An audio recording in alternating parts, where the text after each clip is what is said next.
How can venture companies become more attractive to investors? The real multiplier is a new way of doing IP strategy. If you think IP is expensive, if you're upset that nobody sees the real value in your company, or you're worried about growth being blocked, I have the answer today. It's called the IP Triad. I've talked to thousands of business leaders and hear three things all the time.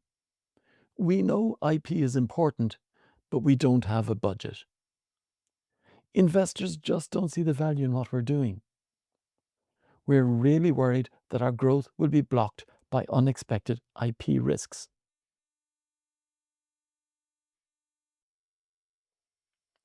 The IP Triad answers all of these problems.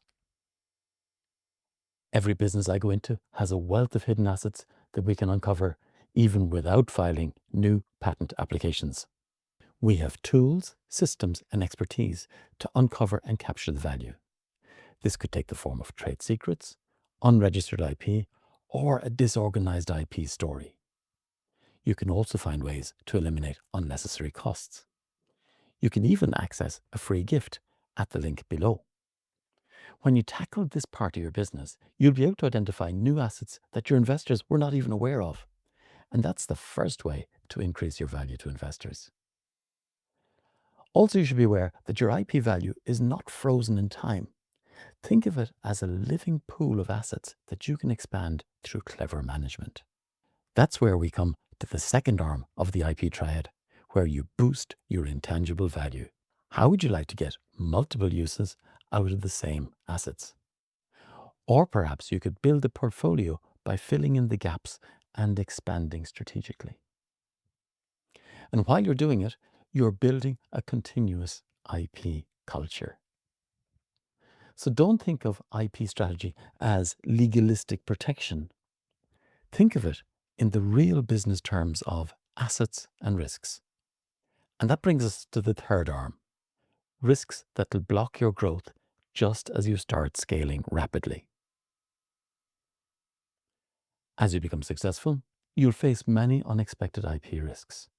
This could be in the form of disgruntled former employees coming back to claim some of the benefits. It could be jealous competitors. You'll start to learn about patent trolls. And it's not just opportunists.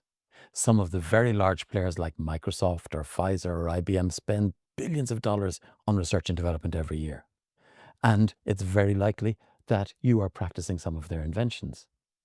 When you're a startup, they'll give you a free pass, but as you become more successful, they'll expect you to pay your fair share of some of the things they've developed. And if you're a very disruptive company, some of the very large incumbents are going to try and suppress you. So when they do, what IP strategy do you have for them? So these are all the different elements of my trademarked IP Triad that you can use to impress your investors, because you can tell them about the value that you've discovered in your business, how you're boosting that value, and that you're ready for the inevitable IP risks that you're going to face. And that's going to make you look really, really smart to those investors. And if you want to keep getting smarter on your journey, check out this video.